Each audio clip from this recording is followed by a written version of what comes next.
The rain hammered the pavement outside the veterans' shelter in a forgotten corner of San Diego, each drop exploding against concrete like spent brass casings. Inside, fluorescent lights flickered over rows of cots and hollow-eyed men who traded desert fatigues for donated hoodies. In the corner, hunched over a styrofoam cup of coffee that had gone cold an hour ago, sat a figure most people looked past. The woman's hair hung in gray-streaked tangles, her face weathered beyond its years, carved with lines that spoke of wind and altitude and things that happen at velocities most humans never experienced. Her jacket, 3 sizes too large, procured from a donation bin, hung open enough to reveal a faded tattoo on her collarbone. 4 numbers and 2 words, blurred by time and the elements. Nobody looked long enough to read them. The shelter coordinator, a well-meaning graduate student named Marcus, approached with a clipboard and that particular expression of pity mixed with professional concern that veterans learn to recognize and despise. He crouched down, speaking slowly, as if age and homelessness had stolen her capacity for complex thought. She didn't look up. Her eyes remained fixed on something only she could see, somewhere past the water-stained ceiling tiles, past the atmosphere, into that crystalline darkness where the curvature of the earth became visible, and the only sound was your own breathing inside the helmet. Marcus cleared his throat, asked about job training programs, asked if she'd served.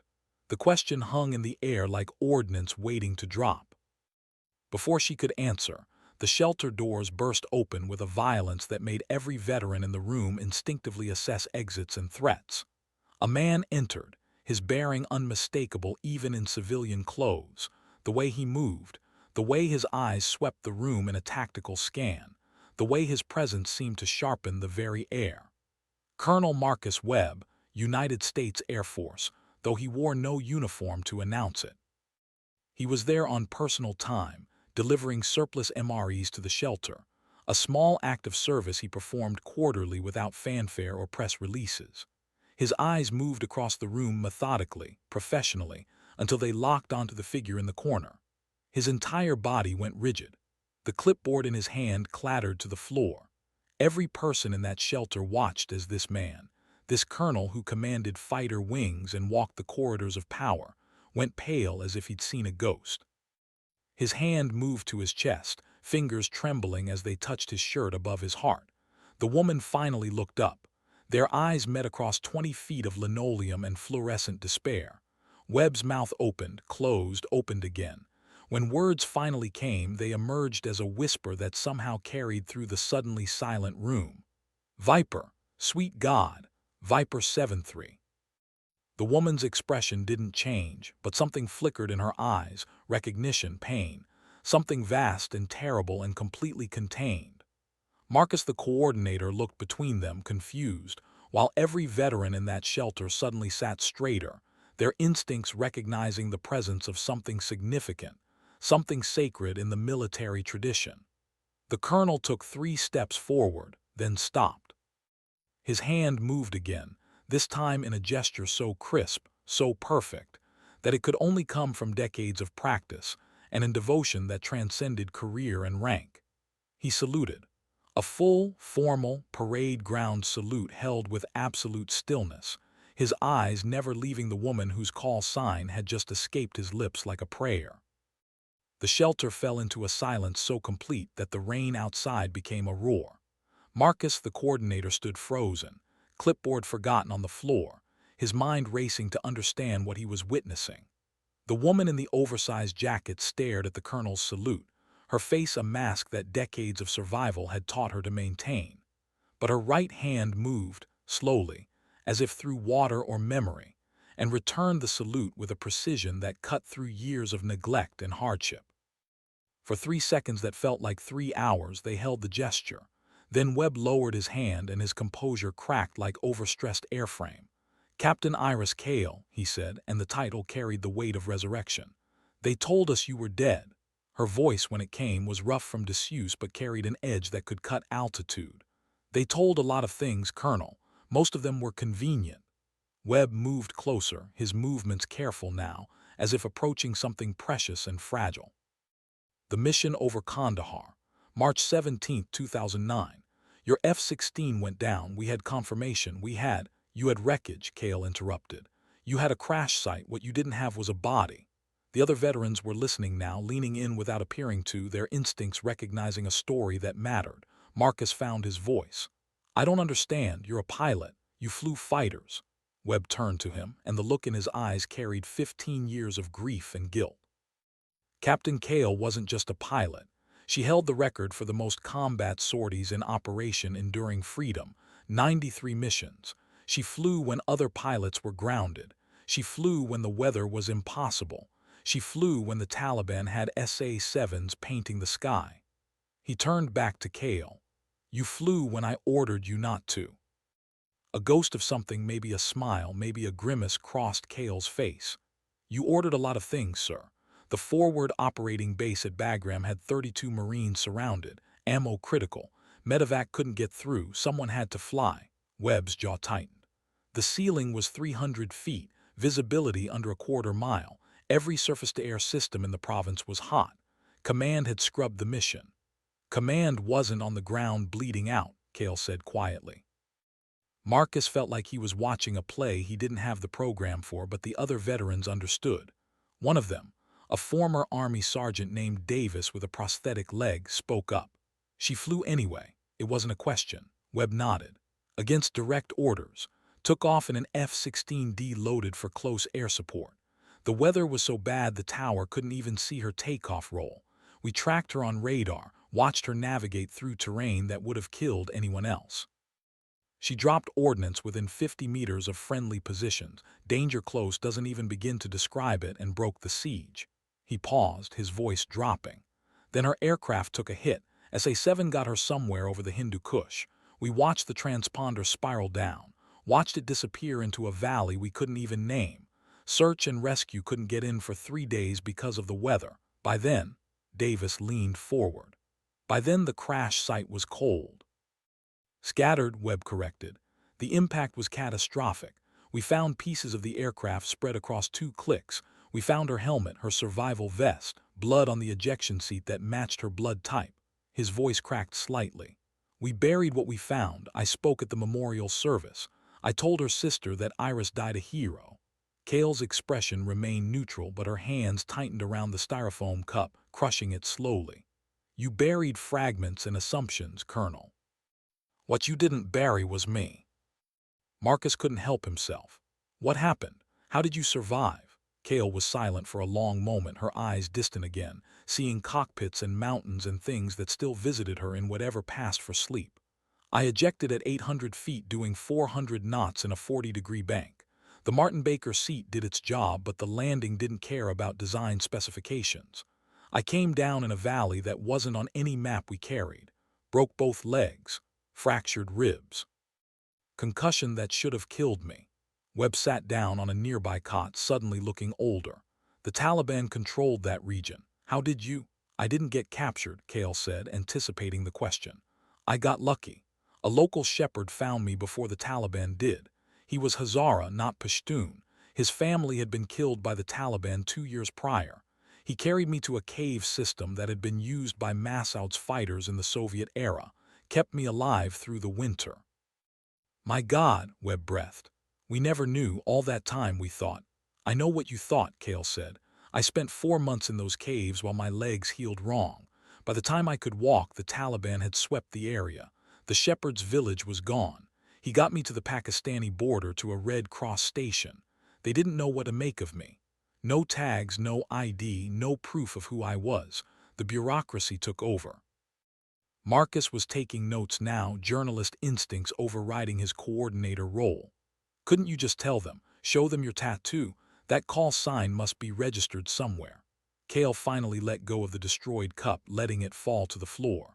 I tried. For 6 months I tried. But somewhere in the system, Captain Iris Cale had already been declared KIA. The military had moved on. My unit had redeployed. The paperwork had been filed. As far as the official record was concerned, I was dead, and the woman claiming otherwise was either delusional or a fraud. The rain outside had softened to a steady drumbeat, But inside the shelter, the silence was absolute. Webb's hands were clasped together, white-knuckled, as if prayer or violence were warring inside him. The Air Force has procedures, protocols. Even if you lost your identification, there are fingerprints, dental records, DNA, all of which require someone to believe you enough to run the tests, Cale interrupted. I was in a Pakistani refugee camp, Colonel, then a hospital in Karachi, then a NGO processing center. By the time I made it back to American soil, I was a Jane Doe with a head injury and a story nobody wanted to verify. The VA turned me away because I had no proof of service. The Air Force had closed my file. My sister had moved and changed her number. I fell through every crack in the system, and eventually I stopped trying to climb out. Davis, the Army sergeant, spoke up again. That's bullshit. Someone should have helped. Someone should have known. Should have, Cale agreed. But didn't, so I learned to survive another way. Did odd jobs, slept where I could, tried to stay ahead of the pain and the memories and the knowledge that 32 Marines got to go home because of a mission I flew while I couldn't even prove I'd been there. Webb stood abruptly, his military bearing returning. This ends now. Today, I don't care what paperwork says. I don't care what records show. I was your commanding officer. I know exactly who you are. I remember every mission briefing, every after-action report, every time you pushed the envelope and made it back. He pulled out his phone, fingers moving with purpose. I'm calling the base commander. I'm calling Senator Whitmore, she's on the Armed Services Committee. I'm calling every person with stars or bars who owes me a favor.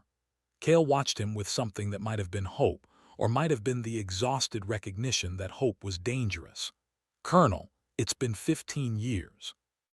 My legs never healed right. I can't pass a flight physical. Even if you get my records corrected, even if they acknowledge I'm alive, what then? What does it change? Webb stopped dialing and looked at her directly.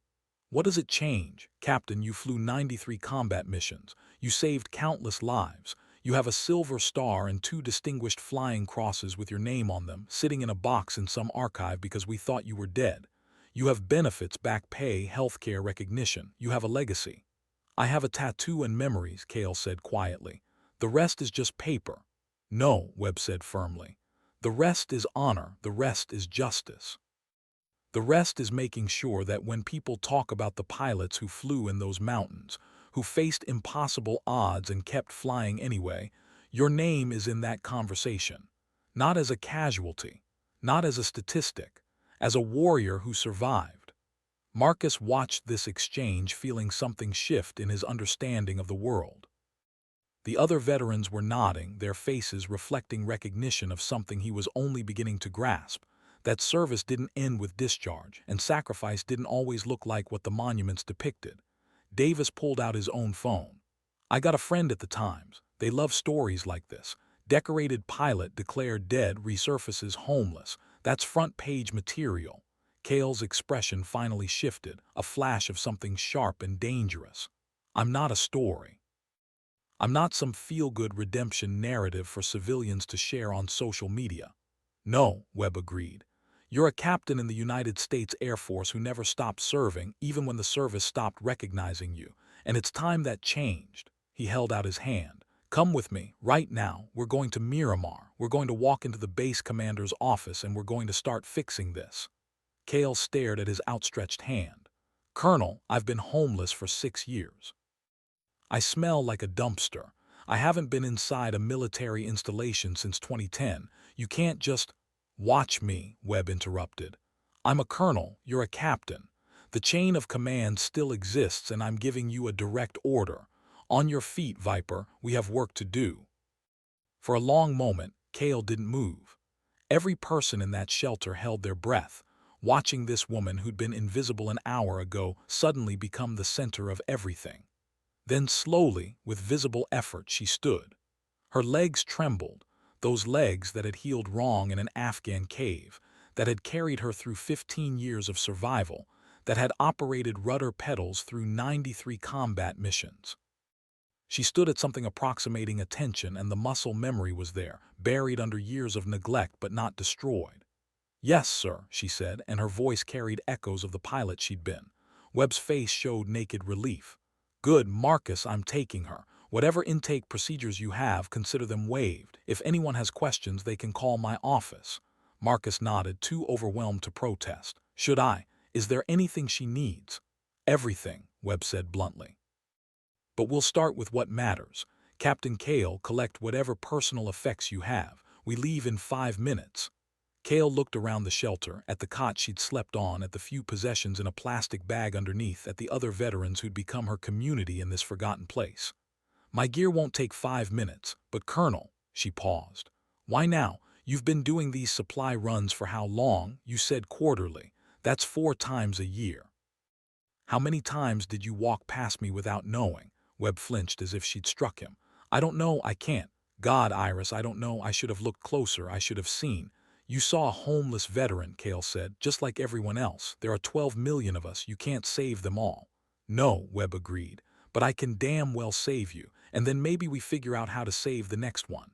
He looked at the other veterans in the shelter. "All of you. If anyone here needs help navigating the system, you write down your information. Give it to Marcus. I'll personally ensure it gets to the right people." Davis spoke up. "Colonel, with respect, we've all heard that before. The system doesn't work for people like us, people like Viper here."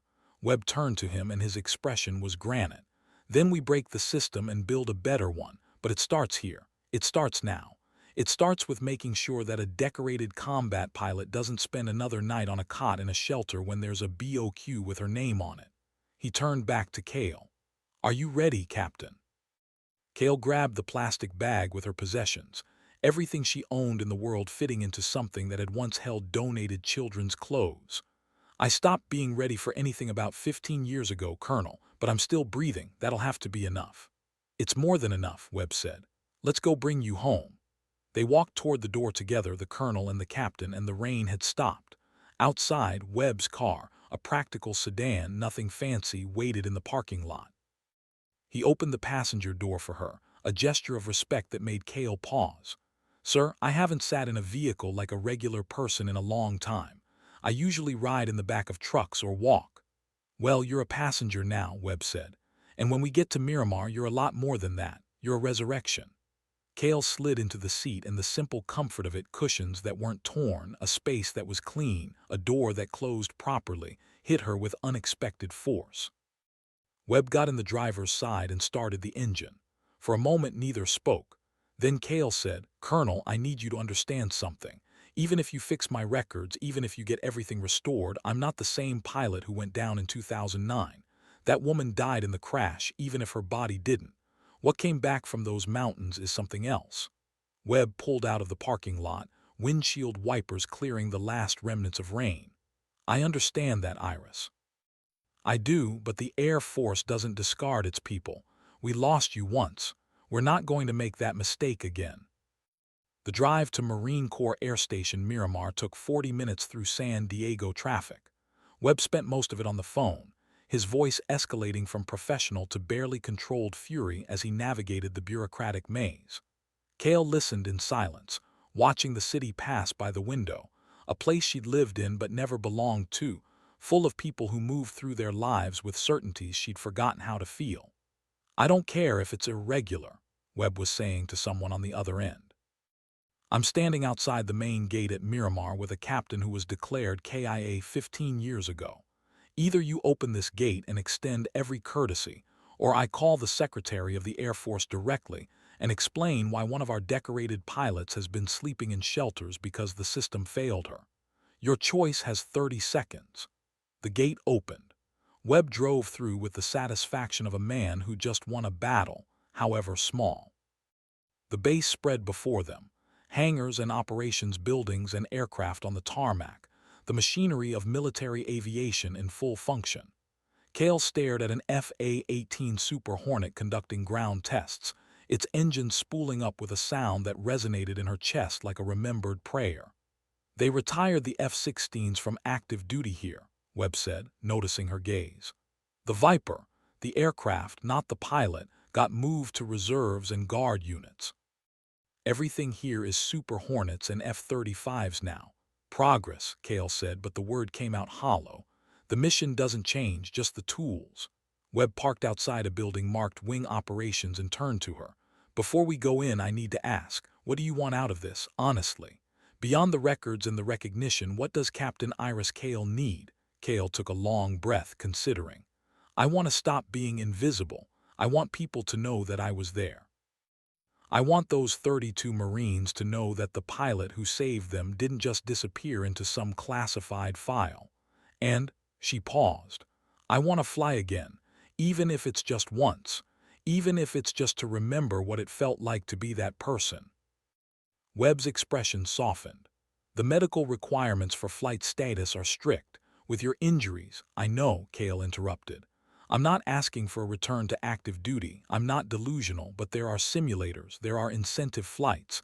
There are 100 ways the Air Force lets people experience what it's like to touch the sky. I just want one of them. One chance to prove to myself that it wasn't all a dream. Then that's what you'll get, Webb promised. But first, we establish who you are. We get your records corrected. We get you the care you need. We make the bureaucracy acknowledge its failure. They entered the building together, and the change in Kale's posture was immediate. On the streets in the shelter, she'd been hunched and invisible. Here, surrounded by the infrastructure of military aviation, something straightened in her spine. She walked like someone who'd once belonged. The base commander, a Marine colonel named Hayes, met them in a conference room with a JAG officer and a medical officer in tow. His expression was skeptical, his body language defensive. Colonel Webb, I appreciate your call, but you need to understand the position you're putting me in. This woman claims to be a deceased Air Force officer with no current identification, no proof of service, and a story that, with all due respect, sounds like it came from a Hollywood screenplay. Webb's voice went cold. With all due respect, Colonel Hayes, this woman is Captain Iris Kale, call sign Viper 73, and I was her commanding officer in the 34th Fighter Squadron. I know her face. I know her voice. I know the scar on her right hand from where she cut herself on a canopy latch during pre-flight. I know that she takes her coffee black with 2 sugars and that she could land an F-16 on a dime in a crosswind that would ground half the wing. So before you question her story, question how well you know your own people. Hayes held up a hand. I'm not questioning her character. I'm questioning procedure. We have protocols for situations like this. Situations like this don't exist, the JAG officer interjected. She was a major named Reeves, sharp-eyed and precise. I've been researching precedent while you drove here, Colonel Webb. There are 7 documented cases of service members declared KIA being found alive. Most were POWs. None were unaccounted for this long. The legal complexity is significant. Kale spoke for the first time since entering the room. Major, I don't need legal complexity. I need someone to run my fingerprints against my service record and confirm I am who I say I am. That's not Hollywood. That's basic identification. Reeves nodded slowly. That's actually reasonable. Captain, if you're willing to submit to biometric verification, we can resolve the identification question within hours. The rest, the benefits, the records correction, the acknowledgement, that will take longer. Then let's start with hours, Kale said. I've got nothing but time. The medical officer, a Navy commander named Park, stepped forward with a portable fingerprint scanner. Ma'am, if you'll place your right hand here. This feeds directly into the DoD biometric database. If you're in the system, we'll know immediately. Kale pressed her fingers to the scanner and the decades fell away. She remembered the first time they'd scanned her prints at MEPS before basic training when she was 22 and believed the world made sense. The scanner beeped. Park's expression changed from professional skepticism to something like shock. We have a match. Captain Iris J. Kale, service number 28473391, United States Air Force. Status. He paused, reading the screen. Status listed as deceased March 17, 2009. Next of kin notification completed. Full military honors rendered. Final resting place Arlington National Cemetery, Section 60. Hayes leaned forward. So she's in the system. That confirms identity, but it doesn't explain how someone buried in Arlington is standing in my conference room. Because I'm not in Arlington, Kale said quietly. What's in Arlington is a symbolic grave with wreckage and maybe some DNA that came from blood on an ejection seat. What's standing here is the person who left that blood. Reeves was already typing on her laptop. This is going to require notification up the chain. We're talking about a presumptive finding of death being overturned. There are legal implications, financial implications, even implications for the families who received notification. Captain, you mentioned a sister. Does she know you're alive? Cale's jaw tightened. No. I tried to contact her 3 years ago. She'd remarried, moved to Seattle, changed her name. When I finally tracked her down and called, she hung up on me. Thought I was a scammer using her dead sister's identity. I didn't try again. The room fell silent. Hayes cleared his throat. I can't imagine. You don't have to, Cale said. You just have to acknowledge that it happened and help fix it. That's all I'm asking. Acknowledgement and a chance to exist in the world as something other than a ghost. Webb stood. Colonel Hayes, I'm formally requesting that Captain Cale be given temporary quarters on base, access to medical care, and whatever support is needed while her status is resolved. I'm also requesting priority handling from JAG and the Air Force Personnel Center. This woman served with distinction. She deserves better than bureaucratic delay. Hayes considered for a long moment, then nodded. Agreed. Major Reeves, draw up the paperwork for temporary status. Commander Park, coordinate with the base clinic for a full medical evaluation. We'll house Captain Cale in the VIP quarters until her situation is clarified. He looked at Cale directly. Ma'am, I apologize for my initial skepticism. If you're who Colonel Webb says you are and the biometrics suggest you are, then you've been failed by the system. We'll do our best to make that right. Thank you, Colonel, Cale said. That's all I needed. Someone willing to try. Over the next 3 hours, Cale was processed back into existence. Medical evaluations, dental records confirmations, a replacement military ID that labeled her status as active under review. Each step was simultaneously validating and exhausting, a bureaucratic resurrection that felt both too slow and impossibly fast. Webb stayed with her through all of it, a steadfast presence that reminded her of the commanding officer he'd been, demanding but fair, pushing when needed, protecting when possible. By the time they finished, the sun was setting over the Pacific, painting the sky in colors that Cale had once watched from 40,000 feet. Webb walked her to the VIP quarters, a simple but clean room with a real bed, a private bathroom, and a window that looked out over the flight line. This is temporary, Webb said. Once your status is fully restored, you'll have access to better accommodations, or you can choose to live off base with full BA. But for now, this is safe. This is yours. Cale stood in the doorway, staring at the room as if it might evaporate. Colonel, I don't know how to thank you. You don't thank me, Webb said firmly. You never thank me. What happened to you is a failure of the system I'm part of. I should have looked harder. I should have questioned the casualty report. I should have. You should have done exactly what you did, Cale interrupted. You believed the evidence. You mourned and moved on and kept leading. That's what good commanders do. You can't blame yourself for not imagining the impossible. Webb's expression was haunted.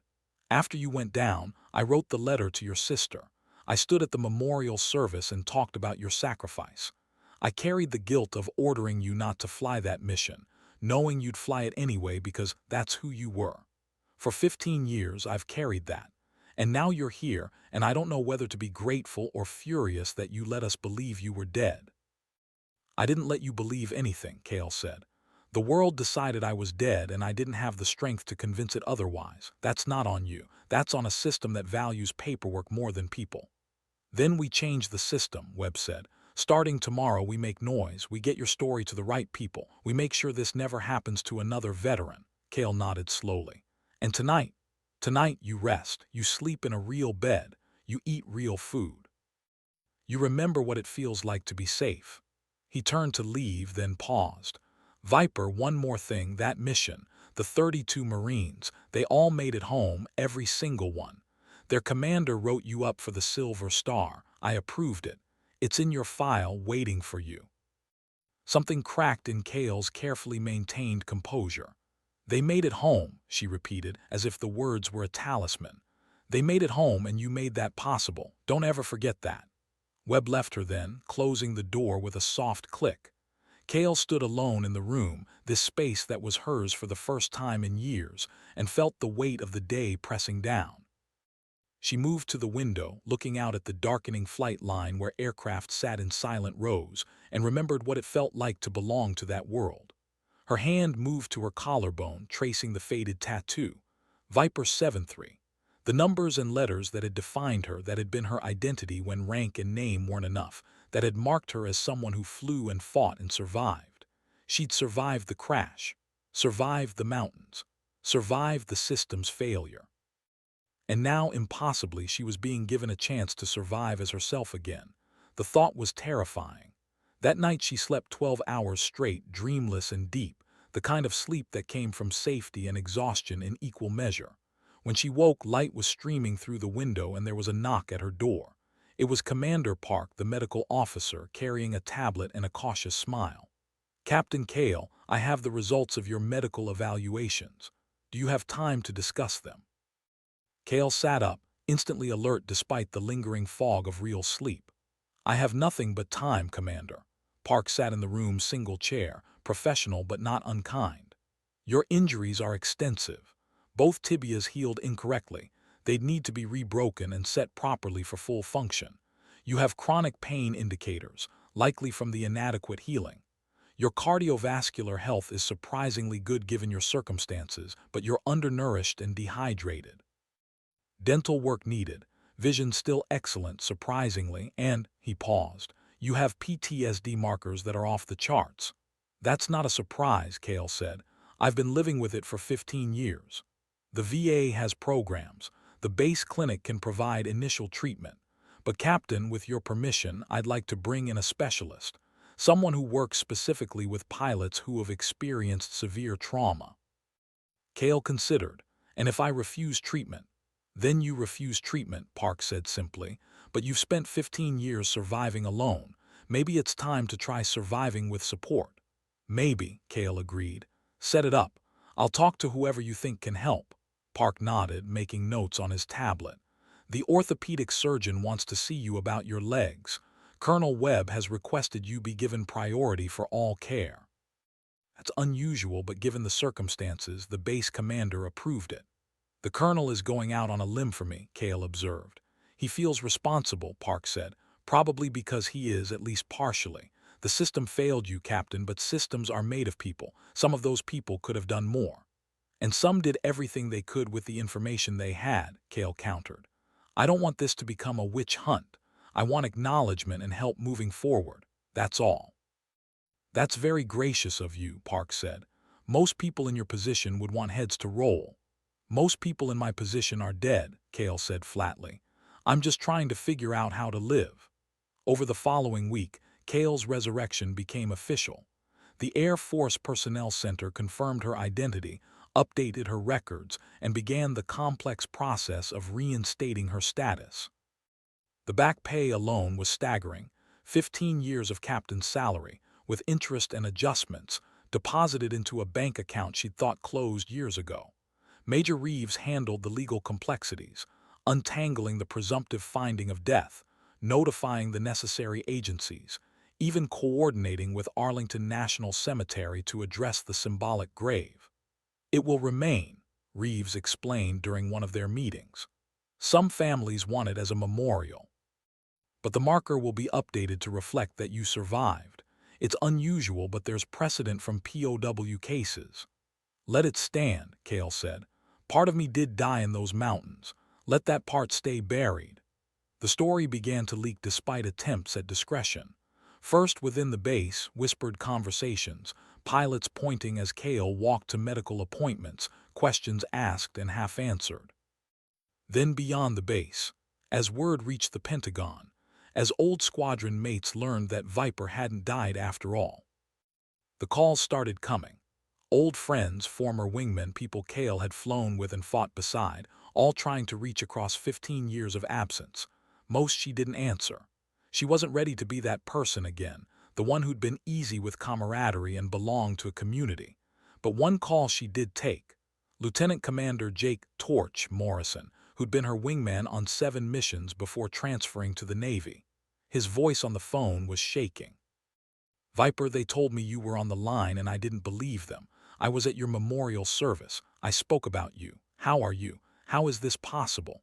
It's a long story, Torch, Kale said, and most of it isn't worth telling. The hell it isn't, Morrison shot back. Do you know what it did to the squadron when we lost you? Do you know that we named the Ready Room after you?